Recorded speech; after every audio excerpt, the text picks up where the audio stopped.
Many owners dream one day someone will walk in, drop a large check on the desk, and tell them to go hit the beach or break out the golf clubs. Unfortunately, it does not work this way. Selling a closely held business, even a good business, is a challenge. Too many owners reach their ideal exit age only to realize that they have made a massive mistake. They allowed their business to become more valuable to them than to anybody else. No one will pay them what they need from the business to achieve financial freedom, or no one will pay them a large portion of cash down at the closing table. The buyers insist on making a large portion of the sale price contingent upon the owner sticking around. Owners find they are forfeiting value, or in some situations, outright trapped in their business, when the business's value is not easily or fully transferable to another party with little risk. If a potential buyer perceives that your business's value cannot be safely and cost-effectively transferred, then that party is not likely to write a significant check relative to the financial value you receive from the business. We call this concept transferable value. Transferable value refers to intangible conditions within your company unrelated to revenues or profits, which make it easier, less costly, and less risky for a buyer or a successor to continue and capitalize on the business going forward. Without adequate transferable value, you will find it almost impossible to achieve a successful exit.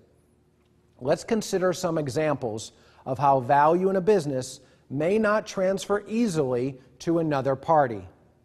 If you are the business's most valuable employee, transferable value is undermined. Upon your exit, the business loses its top employee. The business's value is walking out the door when you do.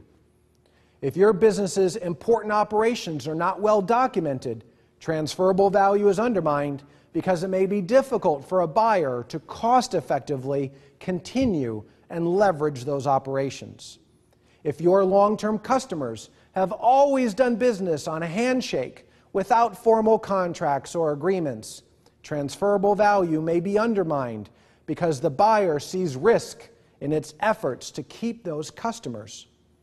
If a buyer cannot readily understand or validate your financial statements, transferable value is undermined because they may be concerned about the quality and durability of the fiscal systems and controls.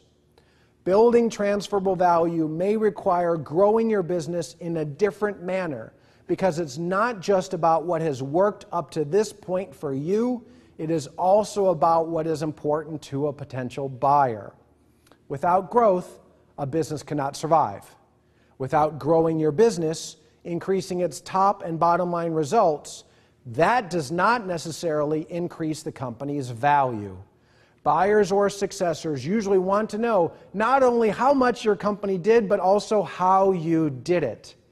These are certain conditions that enhance a business's transferable value. Most do not immediately increase revenues or profits, although over time they often will.